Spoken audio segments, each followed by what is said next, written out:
दोस्तों नमस्कार, आप सबका स्वागत है हमारे यूट्यूब चैनल पर। क्या आपने कभी सोचा है एक छोटा सा कदम क्या पूरे देश को हिला सकता है?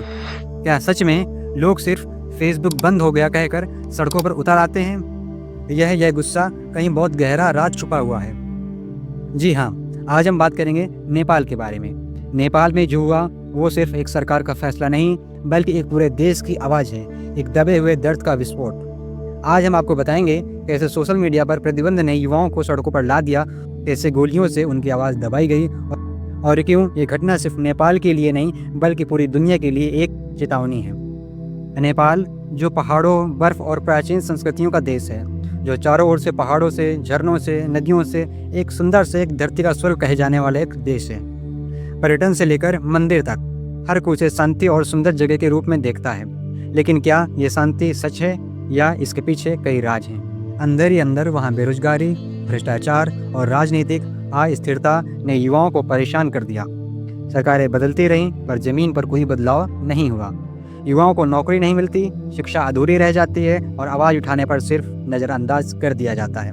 फिर आया वह दिन जब सोशल मीडिया पर प्रतिबंध जैसे चिंगारी का काम किया गया और यही चिंगारी ने पूरे देश को जला के रख दिया। सितंबर 2025 में नेपाल सरकार ने अचानक घोषणा कर दी 26 बड़े सोशल मीडिया प्लेटफॉर्म को बंद करने की, जिसमें फेसबुक, इंस्टाग्राम, यूट्यूब और व्हाट्सएप जैसे बड़े बड़े सोशल मीडिया प्लेटफॉर्म थे। सरकार का बयान था, बिना पंजीकरण चल रहे प्लेटफॉर्म पर राष्ट्रीय सुरक्षा के लिए खतरा है। लेकिन सवाल ये भी है, क्या सरकार ने पहले किसी से राय ली या नहीं? क्या किसी ने यह पूछा कि युवाओं के लिए ये प्लेटफॉर्म कितने जरूरी हैं या नहीं? क्या सुरक्षा के लिए अभिव्यक्ति की आज़ादी छीन लेना क्या ये सही है या नहीं? क्या यह निर्णय सिर्फ असहमति को रोकने के लिए लिया गया या इसके पीछे कोई गहरा राज था? सोचिए, क्या यह सिर्फ एक तकनीक का मुद्दा था या यह दरअसल एक डर था, उस आवाज़ को जो बदलते समय के साथ उठ रही थी। नेपाल ने युवाओं की संख्या कुल जनसंख्या का बड़ा हिस्सा है। उन्हें तकनीक से जुड़कर ही दुनिया से संपर्क मिलता है। सोशल मीडिया उनके लिए सिर्फ मनोरंजन नहीं, एक पहचान, रोजगार, विचार और एक दूसरे से जुड़ने का रास्ता था।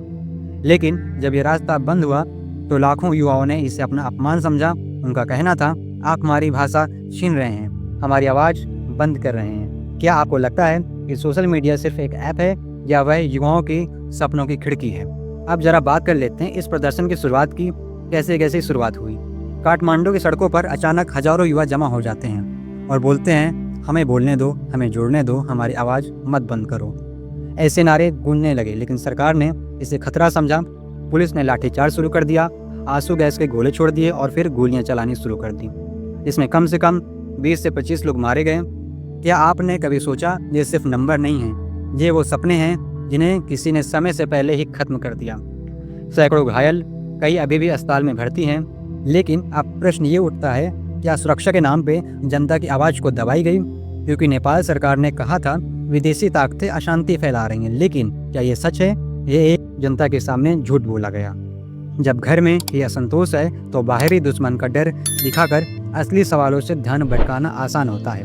क्या ये वही तरीका नहीं है जो दुनिया में कई देशों ने अपनाया है, असहमति को देशद्रोह कहकर चुप कराना? अब इसमें बात कर लेते हैं राजनीतिक प्रक्रिया की। किसने क्या कहा, कौन सही और कौन गलत? सरकार ने कहा हम स्थिति को नियंत्रण कर रहे हैं, लेकिन विपक्ष ने कहा यह मानवाधिकार का उल्लंघन है।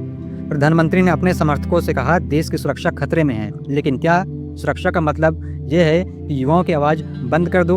आप बताइए, अगर आपके पास कोई समस्या हो और आप उसे सोशल मीडिया पर व्यक्त करें तो क्या आपको गोली से जवाब मिलेगा या नहीं?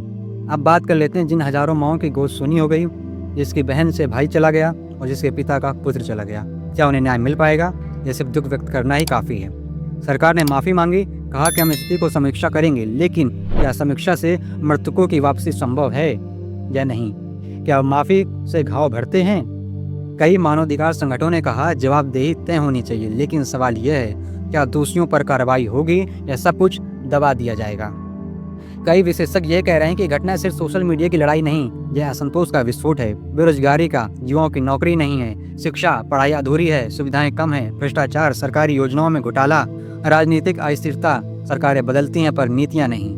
क्या आपको लगता है कि ये सब मिलकर एक बड़े विस्फोट का कारण बन सकते हैं या नहीं? आप हमें कमेंट में इसका उत्तर जरूर बताएं।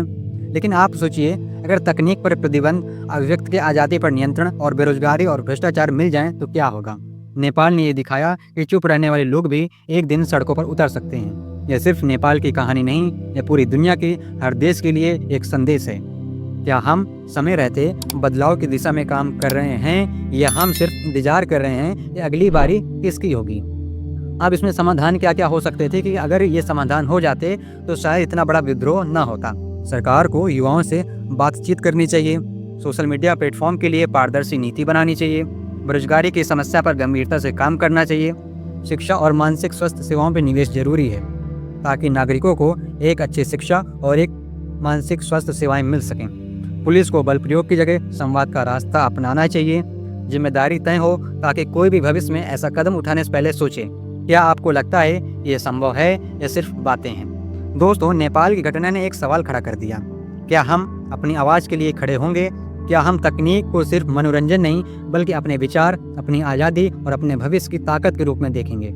ये घटना हमें सिखाती है अगर हम चुप रहेंगे तो कोई भी हमारे अधिकार छीन सकता है, लेकिन अगर हम सब जागरूक रहेंगे तो सवाल पूछेंगे और एकजुट रहेंगे तो बदलाव संभव है। आप सोचिए, क्या हमें भी अपने देश में जागरूक होना चाहिए? क्या युवाओं की आवाज़ को दबाना सही है या नहीं? आप हमें कमेंट में ज़रूर बताएं। अगर आपको वीडियो पसंद आई तो लाइक करें और वीडियो को शेयर करें। आपके लाइक से हमारा मनोबल बढ़ता है और ऐसे ही वीडियो हम आपके लिए लाते रहेंगे। और अपनी राय कमेंट में ज़रूर लिखें।